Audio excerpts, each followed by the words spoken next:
22 empresas com ações negociadas na Bolsa estão em processo de recuperação judicial, segundo a B3. Esses papéis são hoje negociados a um preço muito abaixo do valor patrimonial e podem fazer a alegria do investidor caso as empresas consigam sair da crise. Mas a pergunta que não quer calar é exatamente essa. Será que essas companhias vão conseguir se reerguer? A resposta não é nada animadora. Pouquíssimas empresas listadas na Bolsa são capazes de sair de uma recuperação judicial e evitar a falência. O Cafeína de hoje vai mostrar a lista de companhias em recuperação e se aprofundar em algumas delas, como Oi, Eternit, as empresas X de Eike Batista, tudo isso e muito mais depois da vinheta.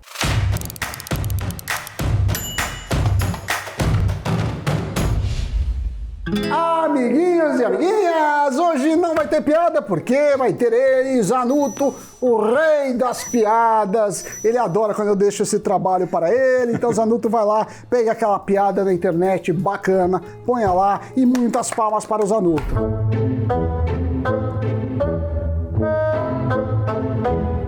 O que eu quero saber aqui é por que quando eu abri a lata de leite, saiu um monte de passarinho voando? É que o leite era ninho. Aê!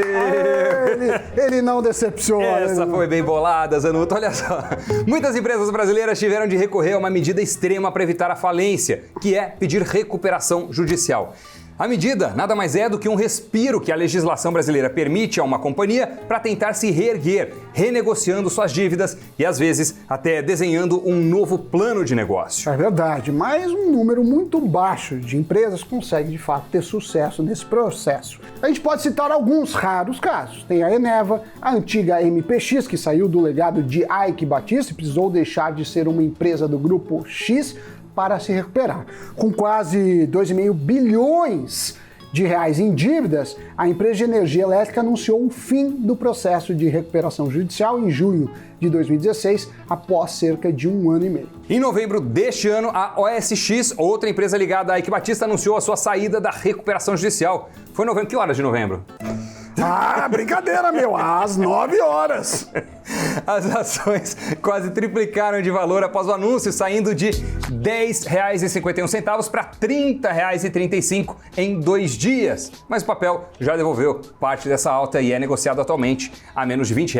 No auge do Eike Batista, a ação chegou a ser negociada a R$ 2.860. Não imaginou? Isso foi lá em março de 2010. A prejoca? De cabeça, você me dá uma queda de quanto? 99,234,3. 99,3% de queda no preço dos papéis. Apesar de ter saído da recuperação judicial, a empresa reportou um prejuízo líquido de mais de 240 milhões de reais no seu último balanço. A mineradora MMX segue na lista da B3, que contém 22 empresas com recuperação judicial em andamento. As ações da empresa foram literalmente do céu ao inferno. Se liga, despencou de R$ 8.850 em junho de 2008 para menos de R$ 2. Se você pôs R$1.000 na empresa no auge, você acertou o ponto de máximo, você teria hoje mais ou menos 20 centavos. Imaginou 20 a prejola? De 1.000 para 20. Isso não mostram. Isso não te mostra. Quem? Não vou dizer. Em outubro, as ações tiveram uma alta de mais de 1.500%, saindo de R$ 2,20 para R$ 36 em apenas uma semana, o que despertou um alerta na CVM, que por sua vez questionou o motivo da oscilação atípica no valor da cotação, sem nenhuma causa aparente. Desde então, a ação já caiu mais de 50% para cerca de R$ 16. Haja coração, isso que é volatilidade, hein? E a MMX atribui essas oscilações ao fato relevante divulgado sobre a requisição feita à Justiça para a retomada da mina EMA, é o nome da mina. A referida mina foi arrendada para a empresa Vetorial em 2014 e, se retomada, poderia potencializar a capacidade operacional da MMX para venda do minério de ferro. Segundo a companhia, isso viabilizaria sua recuperação judicial, mas a empresa que detém a posse legal de toda a lavra da mina afirmou que não havia razões para o pedido da MMX. Apesar das oscilações no valor das ações, a empresa continua em recuperação judicial e não possui nenhuma operação. E as ações de empresas em recuperação costumam ser mais suscetíveis a mudanças repentinas, seja de alta ou de baixo. Como são pouco negociadas, ou seja, baixa liquidez, qualquer notícia ou fato costumam ter muita especulação, o que também ajuda e impacta na volatilidade. Assim como a MMX, outras 21 empresas listadas na bolsa estão em processo de recuperação judicial. Então você está vendo aí na tela, olha, a Eternit, código ETER3 é uma delas. Tem também a Fertilizantes Heringer, FHER3, Hotéis Otton, IGB, Inepar, João Fortes, Lupatec, código Lupa3, MMX, Oi, Pet Manguinhos, tem a PDG com 2 empresas do grupo, Pome Frutas, Renova, Rodovias do Tietê, Sansui, Saraiva Livraria, Tecnosolo, Teca Viver e Wetzel. Olha só, a Livraria Saraiva teve um efeito semelhante à MMX quanto à alta de suas ações. No ano passado, os papéis chegaram a subir 226% em apenas um dia, após uma notícia sobre a saída do seu então CEO, Jorge Saraiva Neto. A Oi protocolou pedido de recuperação em junho de 2016 e só conseguiu aprovar o plano em dezembro do ano seguinte, 2017. É a segunda maior recuperação judicial da história no país, atrás apenas da Odebrecht, e a maior entre as empresas com capital aberto.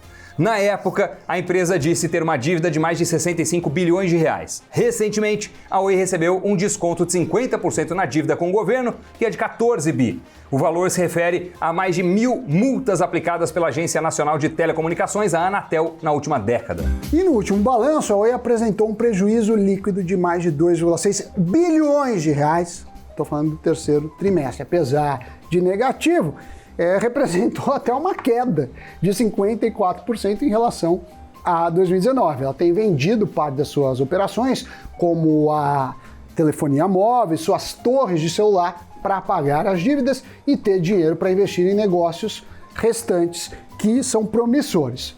O futuro é incerto, mas tem apresentado alguma mudança no cenário, o que tem agitado aí o coração dos investidores que seguem a empresa. Muito bem. Outra empresa do ranking é a Eternit. A empresa entrou com pedido em março de 2018, mesmo sendo questionada por credores pelo seu balanço financeiro não condizer com um pedido de recuperação judicial. Eles diziam que a empresa tinha condições de pagar suas dívidas e protocolou o pedido sem estar respirando com a ajuda de aparelhos, digamos assim. E a Eternit é uma das marcas mais tradicionais do setor de materiais de construção.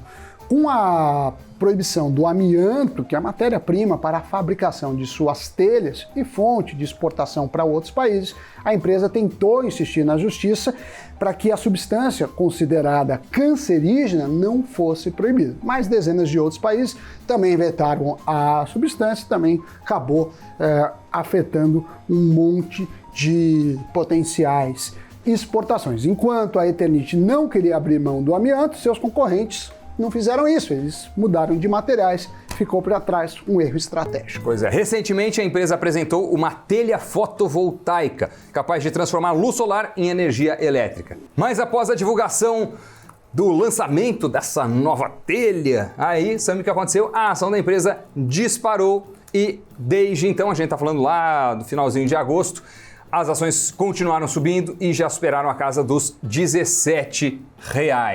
E além da mudança de foco da Eternit para uma economia mais sustentável, com novas tecnologias, a alta também pode ser explicada pela demanda aquecida que estamos vendo no setor de construção. Foi um setor aí que se movimentou bem na pandemia. Também tem empresa que, além de estar em processo de recuperação, foi duramente afetada pela pandemia. É o caso da Teca, uma das mais tradicionais indústrias têxteis do país. Com o fluxo de caixa comprometido, a companhia precisou acionar a justiça para impedir o corte de energia elétrica e renegociar o pagamento de faturas atrasadas. Lembrando que recuperação judicial é uma tentativa de evitar falência, às vezes é uma tentativa sem sucesso. E quando acontece a falência, a empresa encerra completamente as suas atividades e todos os seus ativos são leiloados pela justiça para pagar aí as dívidas. Se eu não me engano, primeiro você tem que pagar os funcionários, depois os credores, e aí se sobrar alguma coisa, fica para os acionistas. Nesse momento, temos um membro do sindicato das crianças que não respeita os papais. Vem aqui. Você é do concorrente, não é? Você é do concorrente. Você é pago aqui para vir bagunçar nesse estúdio. Você já investiu na bolsa hoje? Ah, então tá bom. Então tá, parabéns, muito bem.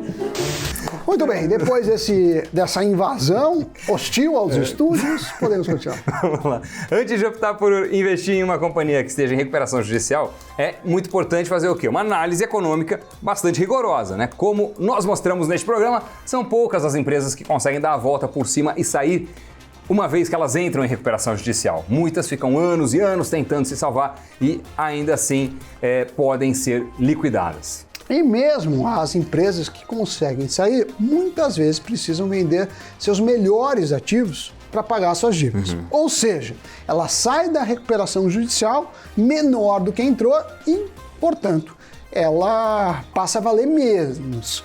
Em casos extremos, quando não há nenhum ativo para ser vendido, que ajude a recuperação, a empresa pode até ser entregue aos credores para que eles administrem a empresa. Viramos a página? Viramos a página. É um programa triste que a gente tava... Fala, não, recuperação não é um tema gostoso, mas é importante. Não, Então, espero que você tenha gostado, dá aquele like, aquele negócio, aquele comentário, like, o curtida, compartilhado, acesse o nosso site. Por quê? Porque eu vou chamar ele, o Giro de Notícias. Segundo um levantamento, a Caixa Econômica Federal é a instituição financeira mais usada em aberturas de contas este ano. Em seguida está o Nubank, com mais de 12% da preferência dos brasileiros. Entre as 10 primeiras colocadas, todas oferecem abertura e encerramento de conta 100% digital. Serviço este que apenas 6 delas disponibilizavam em 2019. E as atividades da mineradora Samarco foram retomadas na última sexta-feira em Mariana, 5 anos depois do rompimento da barragem do Fundão. Segundo a prefeitura da cidade mineira, até mesmo a extração de minério de ferro foi retomada. A licença para o retorno das operações foi concedida em outubro do ano passado. Segundo a mineradora, o reinício das atividades acontecem depois da empresa ter todas as licenças ambientais aprovadas. O mercado de carros por assinatura está aquecido. Depois da Toyota e da Volkswagen, agora é a vez de duas importantes marcas aderirem ao negócio. A Fiat e a Jeep passaram a oferecer o serviço de carro por assinaturas para pessoas físicas, além de pequenas e médias empresas no Brasil. Serão 10 modelos disponíveis e os contratos vão de 12 até 36 meses. E agora que as notícias foram dadas, o giro foi feito, vamos ver o que aconteceu no mercado financeiro com o fechamento. Pode rodar.